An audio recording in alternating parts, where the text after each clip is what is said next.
Bapak, Ibu, Saudara-saudari yang terkasih,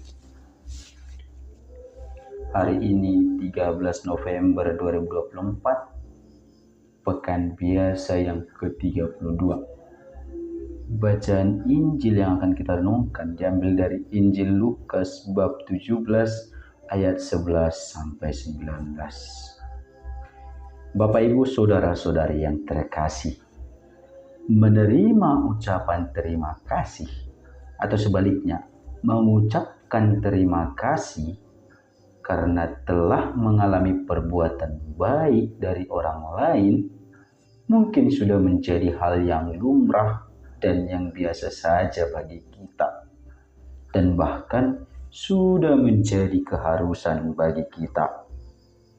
Tetapi bagaimana jika kita sudah berbuat baik kepada orang lain, ternyata orang itu tak sedikit pun berkata apa-apa, bahkan tidak berterima kasih kepada kita? Mungkin atau pasti ada rasa kekecewaan di dalam diri kita.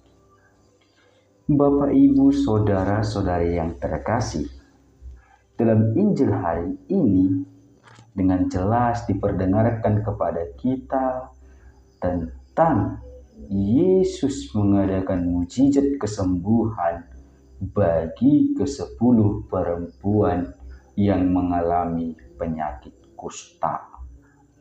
Bagi orang-orang Yahudi, penyakit kusta itulah penyakit yang menjijikkan, najis, dan sering dianggap terjadi karena ulah ataupun dosa.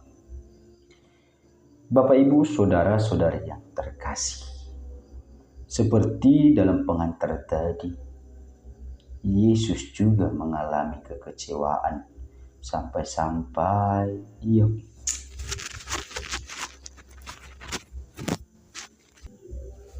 Bapak, Ibu, Saudara-saudari yang terkasih, hari ini Rabu 13 November 2024. Bacaan Injil yang akan kita renungkan diambil dari Injil Lukas bab 17 ayat 11-19.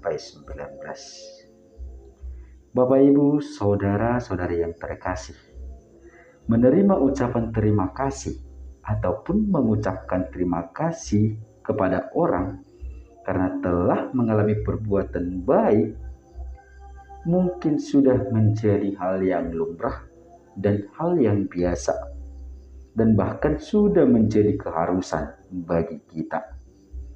Tetapi bagaimana jika kita sudah berbuat baik kepada orang lain, ternyata orang itu tak sedikit pun berkata terima kasih kepada kita? Mungkin atau pasti ada rasa kekecewaan di dalam diri kita. Bapak, Ibu, Saudara-saudari yang terkasih, dalam Injil hari ini dengan jelas diperdengarkan kepada kita tentang kisah Yesus menyembuhkan 10 perempuan yang mengalami penyakit kusta. Orang-orang yang mengalami penyakit kusta bagi bangsa Yahudi adalah orang-orang yang berdosa, orang yang dianggap jorok dan sangat dihindari, bahkan diasingkan.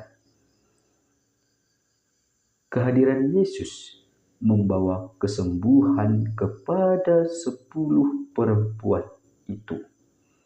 Namun setelah 10 perempuan itu pergi dan mengalami kesembuhan, fakta yang terjadi adalah hanya 1 perempuan itu yang kembali dan mengucap syukur dengan tersungkur di hadapan kaki Yesus.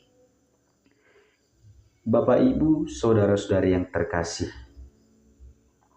Yesus juga mengalami sedikit kekecewaan terhadap 9 perempuan yang lain yang juga mengalami kesembuhan namun tidak datang dan tidak kembali sekedar mengucap syukur kepada Allah.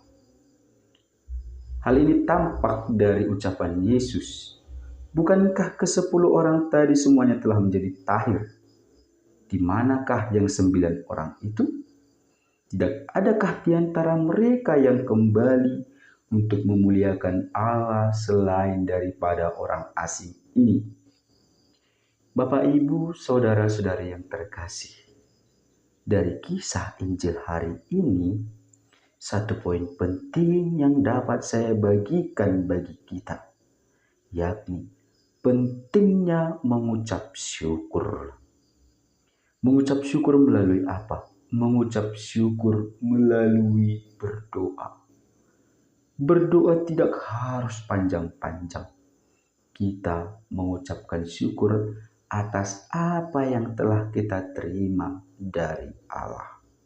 Pertanyaannya, sudah berapa banyak anugerah? Sudah berapa berlimpah anugerah, rezeki, kesehatan, napas kehidupan yang kita terima dari Allah hingga saat ini?